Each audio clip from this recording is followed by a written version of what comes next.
Voilà, donc on va faire ensemble un caramel pour fourrer nos New York Rolls vanille caramel. Donc pour faire un caramel, j'ai besoin de lait, de crème, de fleur de sel, de glucose en deux parties, de beurre, de sucre et d'une belle gousse de vanille. Donc je commence à cuire mon sucre et mon glucose. Donc là, le glucose, je l'ai un petit peu passé au micro-ondes pour qu'il sorte mieux de mon pot. Parce que c'est jamais trop évident de manipuler le glucose. Parfois, on peut le récupérer avec un peu d'eau. Le problème de l'eau, c'est que ça va modifier notre recette, lui incorporer de l'humidité. Donc, c'est pas toujours l'idéal. Voilà. Pourquoi on met du glucose dans notre caramel? Tout simplement pour éviter que notre sucre masse. En fait, le sucre risquerait de masser.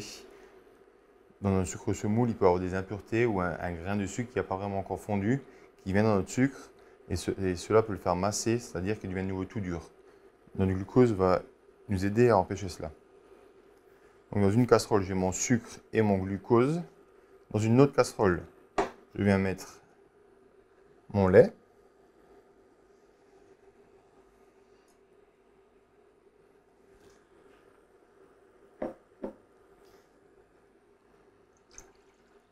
La crème. Ma fleur de sel.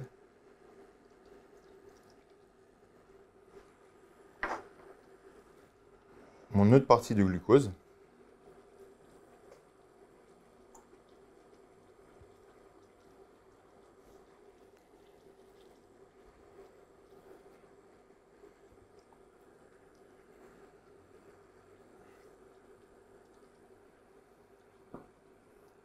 Voilà.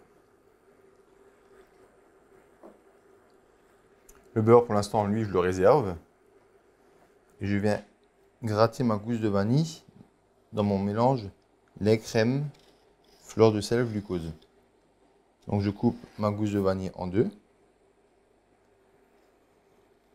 Et je viens récupérer tous ces petits grains.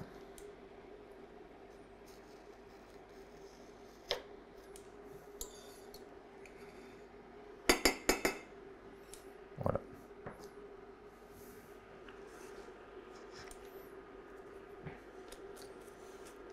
Là, dans mon caramel, on peut commencer tout doucement à mélanger le glucose avec le sucre semoule.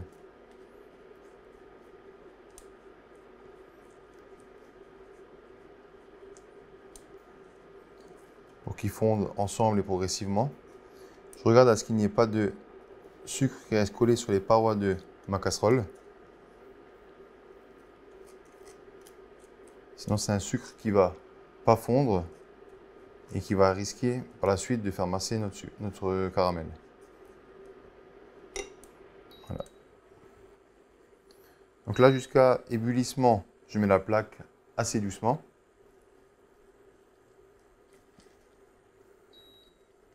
Et après ébullition, on va pouvoir un petit peu augmenter la puissance de notre plaque.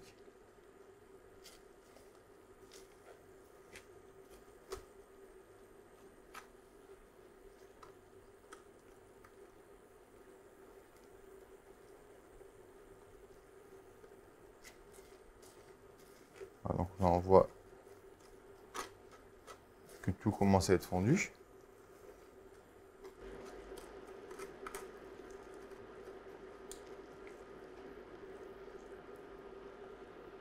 Voilà, j'arrête de mélanger.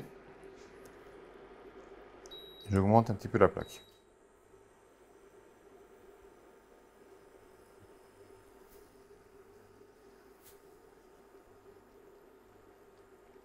Donc là, on va cuire à couleur caramel environ jusqu'à 170 degrés, 165-170 degrés.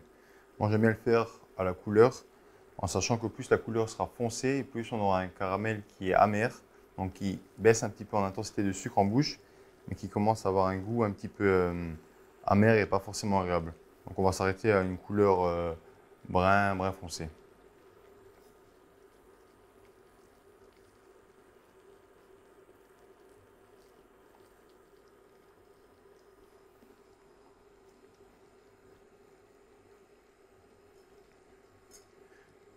Voilà, pour décuire mon caramel avec mon lait, il va falloir que je chauffe aussi mon lait. Donc arrivé une fois à une belle couleur, on va retirer le sucre pour pouvoir chauffer notre lait.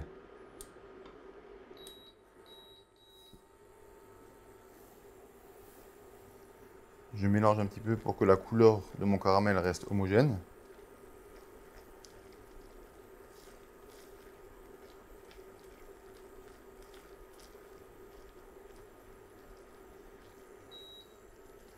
Donc là, on voit qu'il commence à prendre de couleur.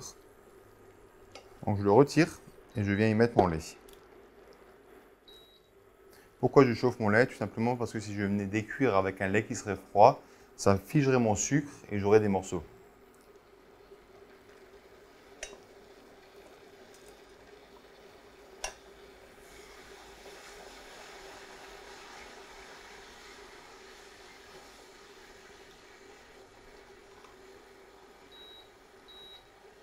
Donc là, on peut un petit peu mélanger. Je mets la plaque assez forte pour que ça évite. Si maintenant vous, à la maison ou chez vous, vous avez deux gaz, bien sûr, vous pouvez mettre le lait d'un côté, le caramel de l'autre. Et à ce moment-là, on pourra faire le mélange une fois que mon caramel arrive à bonne température.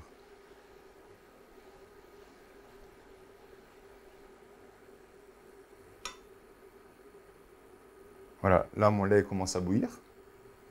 Donc en même temps, ma vanille s'infuse. Donc je retire mon lait. Je remets le caramel. Je viens chercher maintenant la couleur souhaitée. Donc pour voir la couleur du caramel, il suffit d'en prendre et de le ramener en l'air. Ou alors de le faire tomber sur une feuille cuisson, une feuille blanche, pour qu'on puisse bien y apprécier sa couleur. Parce que parfois dans la casserole, c'est trompeur, comme il y a un petit peu de fond, on peut croire qu'il est plus foncé que ce qu'il est vraiment.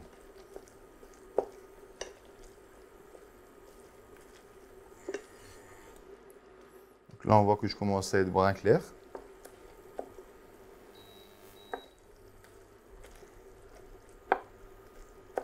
Voilà, je ne vais pas aller trop loin en cuisson pour ne pas avoir un caramel qui soit amer. Mais quand même assez loin pour avoir un caramel qui a du goût et qui ne soit pas trop sucré.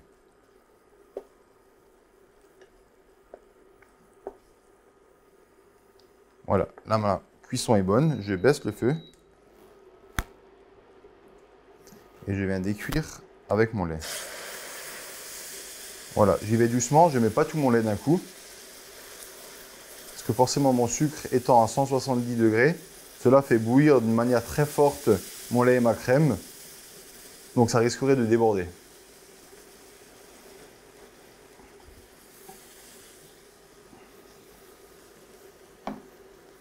Voilà. Une fois tout mon lait mélangé, enfin mon lait, ma crème, ma fleur de sel, ma gousse de vanille et mon petit glucose, une fois le tout mélangé à mon sucre cuit, je viens mélanger d'une manière douce pour que tout soit bien homogène. Et là, je viens redonner un bon bouillon. À ce moment-là, on peut le recuire à 103, voire jusqu'à 108 degrés. Nous, on va juste donner un bon bouillon. De toute manière, on cherche un caramel entre liquide et mou. Et ça, notre beurre qu'on va rajouter après nous le permettra. Voilà, là, je suis bien mélangé. J'augmente un petit peu ma plaque de cuisson. Je donne un bon bouillon. Voilà. J'éteins ma plaque. Je réserve maintenant mon caramel jusqu'à ce qu'il soit à une température de 70 degrés. Puis ensuite, j'y incorporerai mon beurre avec un mixeur girafe.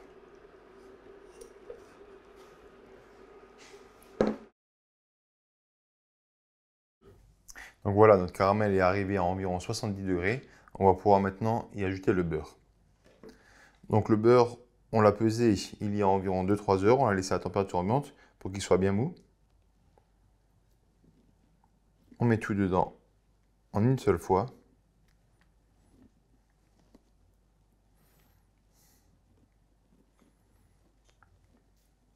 Donc le fait de rajouter du beurre dans un caramel, ça permet d'avoir une texture de caramel qui est très onctueuse en bouche et qui va nous donner une certaine tenue une fois que le caramel sera froid.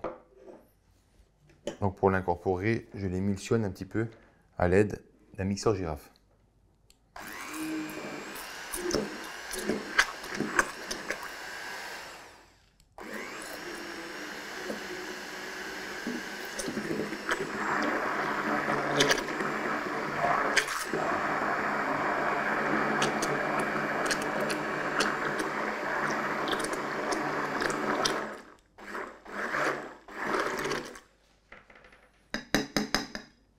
Voilà, une fois tout mon beurre bien mélangé à mon caramel, je m'arrête.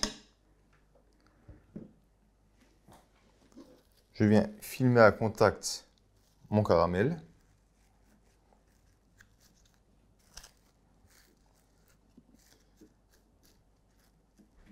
Et je le réserve jusqu'à total refroidissement au frigo.